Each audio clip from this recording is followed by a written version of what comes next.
தமிழக வெற்றிக்கழக தலைவர் விஜய் அண்ணா பல்கலைக்கழக பாலியல் வன்கொடுமை தொடர்பாக ஆளுநரை சந்தித்து இன்று மதியம் மனு அளித்த நிலையில் ஆளுநர் மாளிகையில் இருந்து வெளியிடப்பட்டுள்ள எக்ஸ் பதிவில் தமிழக வெற்றிக்கழக தலைவர் ஜோசப் விஜய் என்று குறிப்பிடப்பட்டுள்ளது தற்போது பேசும் பொருளாகி வருகிறது. ஏற்கனவே மத்திய அரசு குறித்து நடிகர் விஜய் கடந்த காலங்களில் விமர்சனம் செய்தபோது பதிலடி கொடுக்கும் விதமாக பாஜக மூத்த தலைவர் எச் ராஜா, இந்து மக்கள் கட்சி தலைவர் அர்ஜுன் சம்பத் போன்றோர் கடந்த காலங்களில் விஜய் மீதான விமர்சனம் வைக்கும் போது ஜோசப் விஜய் என்றுதான் குறிப்பிடுவார்கள். தற்போது மாநில ஆளுநர் மீண்டும் தனது எக்ஸ் தள பதிவில் திரு ஜோசப் விஜய் என்று குறிப்பிட்டுள்ளது பல்வேறு சர்ச்சைகளை ஏற்படுத்தியுள்ளது.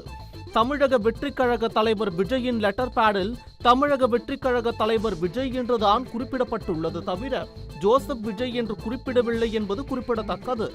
இது குறித்து திமுக மாணவரணி தலைவர் ராஜீவ்காந்தி, எது பாசிசம் தெரியுமா மதிப்பிற்குரிய விஜய் அவர்களே, தாங்கள் ஆளுநரிடம் கொடுத்த கடிதத்தில் உங்கள் பெயர் விஜய் என்றுதான் உள்ளது.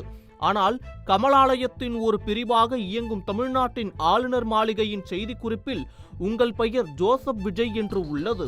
இது பாசிசம். பாசிசத்திற்கும் பாயாசத்திற்கும் வித்தியாசம் தெரியாத உங்களுக்கு இது தெரிய வாய்ப்பில்லை என்று திமுக மாணவரணி தலைவர் ராஜீவ்காந்தி எக்ஸ் வலைதள பக்கத்தில் கேள்வி எழுப்பியுள்ளார்.